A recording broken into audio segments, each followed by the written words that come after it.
자, 하나님의 심판 화살이 종교 본산지인 사마리아와 예루살렘을 향하여 겨냥되고 있기 때문에 주님을 기쁘시게 하기 위하여 예배드린다는 교회와 그리스도인들에게 경종을 울린다. 그러니까 이 마지막 때는 영적 방향타를 상실해서는 안 돼요. 수고하고 무거운 짐진 자들아, 무슨 말입니까? 생명으로 나아가는 길을 잃었다라는 거죠. 아버지께로 나아가는 길을 잃어버린 자들에게 내가 곧 길이다. 너희는 나에게 오라. 내가 너희를 쉬게 하리라. 교회와 그리스도인들이 영적인 방향타를 잃어버리는가? 내가 왜 신앙의 순수함을 잃어버리고 하나님의 거룩한 열심을 잃어버리는가? 세속화되기 때문에 그러는 거예요. 세속화라는 것은 세상을 사랑하는 거예요.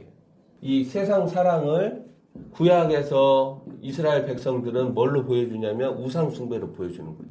교회는 종교 권력이라는 게 있어요. 이 종교 권력이 불의함과 타협하고 하나로 묶일 때에 방향타를 상실하는 거예요. 방향타를 상실한 교회와 목사와 성도는 어떤 일을 하느냐? 사마리아와 예루살렘처럼 우상 숭배와 음행의 갑으로 자신의 요새와 성체들을 견고하게 구축. 그럴 때 하나님은 자기 처소에서 나오셔서 3절에 땅의 높은 곳들을 밟으신다는 거예요.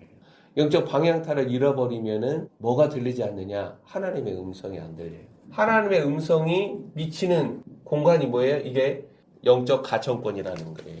이 영적 가천권에서 떠나 있는 거예요. 주님의 음성을 못 들어요. 나를 향해서, 교회를 향해서 말씀하시는 주님의 음성을 못 듣고 있다라는 것은 내가 오랫동안 하나님의 음성을 들을 수 있는 영적 가천권에서 떠나 있었구나. 이걸 알아야 돼요. 이게 하나님의 음성이 들릴 수 있는 망에서 떠나가게 되면은 어떤 소리를 만들어내느냐?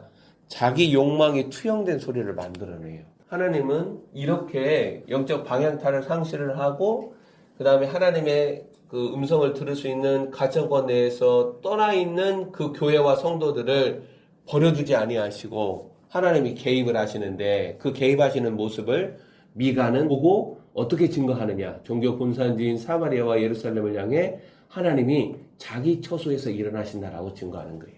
하나님의 발등상 같은 곳이 어디냐? 땅의 성소라는 거예요. 성전이라는 거예요.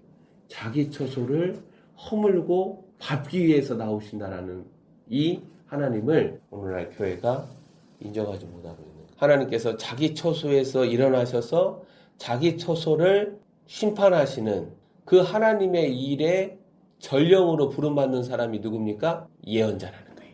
그러니까 하나님이 일하시는 방식. 그래서 예언자들이 나타나서 하나님의 음성을 전하죠. 주께서 나에게 말씀하셨다. 언약적 저주라는 심판을 쏟아내는 거예요. 하나님은 죄악을 행할 때 1대1 대응 방식으로 간섭하셔서 몽둥이를 드시는 게 아니라 한 나라나 한 민족이나 그리고 그 교회나 한 인간의 삶이 임계점에 달할 때에 언약적 저주를 쏟아내신다.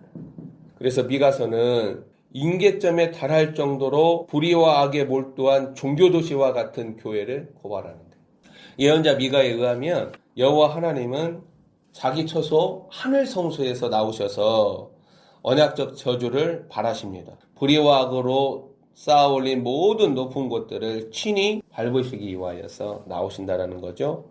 그 아래에서 산들이 녹고 골짜기들이 갈라지기를 불 앞에 밀초 같고 비탈로 쏟아지는 물 같을 것이다. 자, 종교 본산지 북이스라엘 사마리아는 우상 숭배의 본거지죠.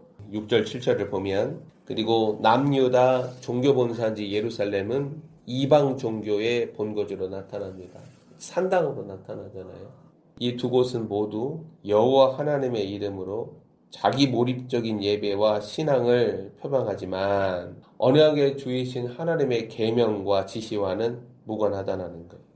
예언자 미가는 우상 숭배의 본산지 북이스라엘의 멸망을 보면서 이 멸망 위에 얹어질 예루살렘의 이교적 현실을 보고 있습니다. 미가 예언자는 하나님의 눈이 되어서 종교 본산지의 현실을 보는 거예요. 그래서 지금은 영안이 열려서 영적인 눈을 가지고 현실을 봐야 돼요. 그래야 하나님의 마음을 공감을 해요. 하나님의 파토스를 공감을 해요. 하나님의 파토스가 마음에 덧입혀지지 않으면 슬픔도 알지 못할 뿐만 아니라 하나님의 분노도 알지 못해요. 예언자들은 하나님의 파토스, 하나님의 정념에 사로잡혀서 8절, 9절 한번 보면 이러므로 내가 애통하며 왜 그래요? 북이스라엘, 사마리아 이 멸망 위에 뭐가 얹어지는 거예요? 자신의 유다, 예루살렘도 얹어지니까 내가 애통하며 애곡하고 벌거벗은 몸으로 행하며 들깨같이 애곡하고 타조같이 애통하겠다. 실제 그러는 거있지. 구절을 보면 왜 그러느냐? 이는 그 상처는 고칠 수 없고 그것이 유다까지도 이르고 내 백성의 성문 곧 예루살렘에도 미쳤다. 하나님의 예언은 우리에게 선택지를 주는 거예요. 네가 순종해서 돌이킬 것인가? 아니면 너의 완악함과 패역함으로 불순종함으로 멸망의 길에 스스로 운명을 자초할 것인가? 미가서 읽기는 자기 처소에서 일어나신 하나님과 같은 이가 어떤 분이신가? 이 마지막 세대 인자의 오심을 기다리는 교회의 심판원으로 거칠게 다가옵니다. 작금의 교회가 교회를 심판하기 위해 자기 처소로부터 나오시는 주님을 감당할 준비가 되었는가 스스로 확증해야 돼요.